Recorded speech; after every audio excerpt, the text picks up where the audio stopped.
Hello and welcome to the Blue Amber Saga. Now, many of you will know that I am a Christian and that I very openly talk a lot about my own faith. And so, for the last day of Autism Awareness Week, and with it being Sunday and it being the official World Autism Awareness Day, I would like to share my own experience of what it is like being a Christian living with autism. And I'm going to start this by sharing a few of the kind of big challenges and questions that I have faced and have got, and the things that have gone on behind the scenes. And so, for me, one of the big things that I face is the sense of it being me against the world, and that it's just a never-ending fight with living with a disability. And so that can be whether that's intentional or not intentional. And some of the kind of consequences of that is that you get this sense of, so sometimes something I've been saying to myself might be, but no one can really understand me. And things like, oh, why is it that what I do just doesn't seem to be enough as I try and navigate through this world? And another kind of challenge that I face, and which happens across actually quite a lot of the disability groups, is that there's this massive divided culture. And so that can vary from kind of opposition in terms of, okay, so how should someone raise someone with a disability, or should they go and do this kind of like speech therapy, for instance? But also, like even just with this week of Autism Awareness Week, how actually there's a few kind of names been thrown about with that. So there's like Autism Acceptance Week, for instance, and you got quite a few variations of that.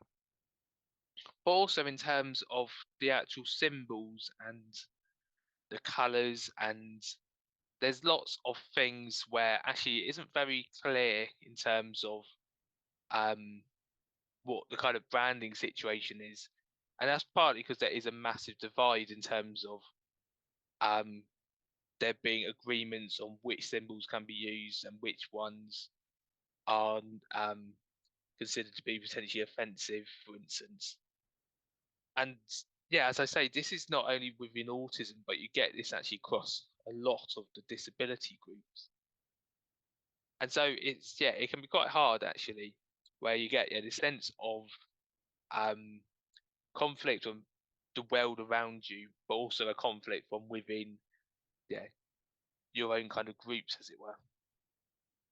Um, Another big thing for me was to do with kind of questions around my identity.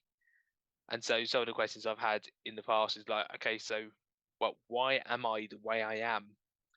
And why can't I just be normal and live a normal life?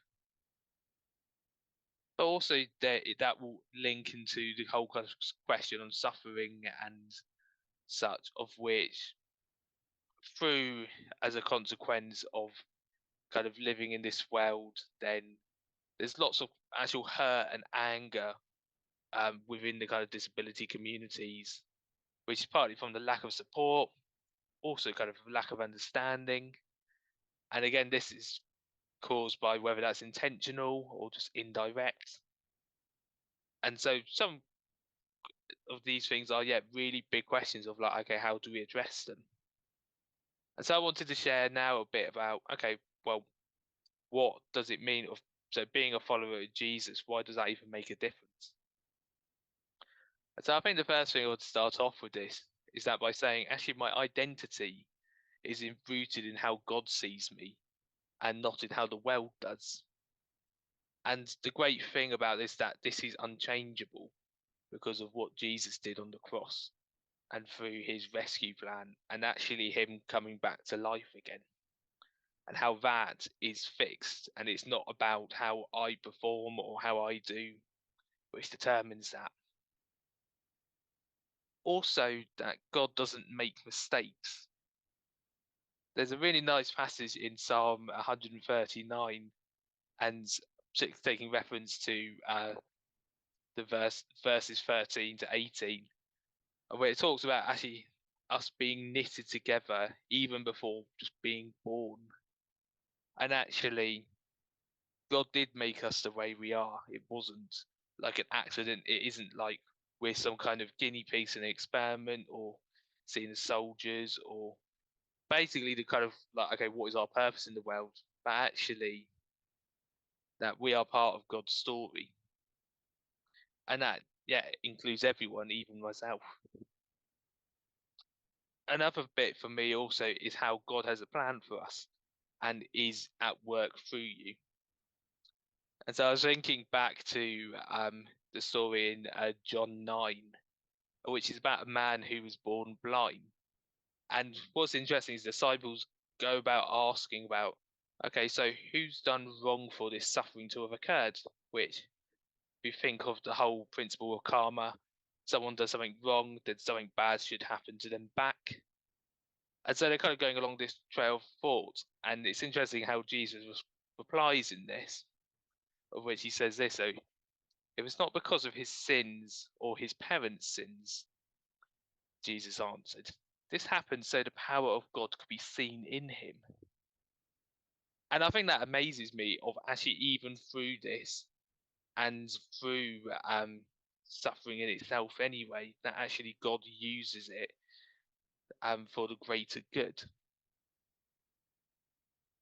I think another thing also for me of being a follower of Jesus is through the actual church itself and how it is a community of love and acceptance. And I know I've felt this especially through my church youth group, as I've kind of grown up through the years, and how I've just been absolutely blessed by each person in that. And quite frankly, I wouldn't be the person I am without them. And also, I think at university, Christian Union was also a big part of that as well, of this community that came together. But what I also love about all of this is that it is a group of people who are so diverse. Like you've got all different ages, all different kind of ethics groups. You've got all people with disability. You've got pretty much everyone part of the church, and it's probably considered one of the biggest kind of diverse groups of people there are.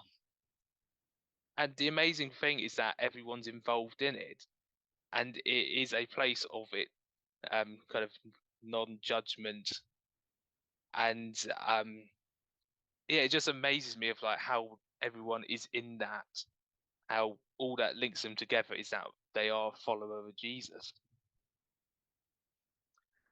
And then kind of following from that, that it just reminded me of a time when I was at university where I went into one of the churches of which had the guy kind of standing kind of in the doorway, well, there to kind of welcome you, which he put out his hand, which I took it and shook it.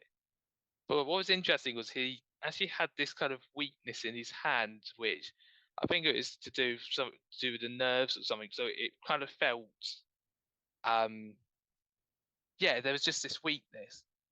But then what was really interesting for me is that instead of potentially a cultural thing of, oh, okay, well, maybe we should put this person serving somewhere else in the church and, make it not noticeable. This was actually first person you met, and that actually they weren't hiding that they had a disability. And I think that's amazing, and actually how all of us can have a part in the church, and that it's a place for saying, instead of it being okay, really sorry you can't come in here, this is very much like, no, not at all, come in, yeah, we'd love to have you here, which is such amazing difference. And so this is some of the reasons why I am a follower of Jesus. And everything that I've been talking about isn't exclusive just for those living with a disability, and that this actually applies to everyone. So I'd like to kind of challenge you guys of, did you know that is the case, and that the invitation is open to you too? This is the Blue Amber Saga.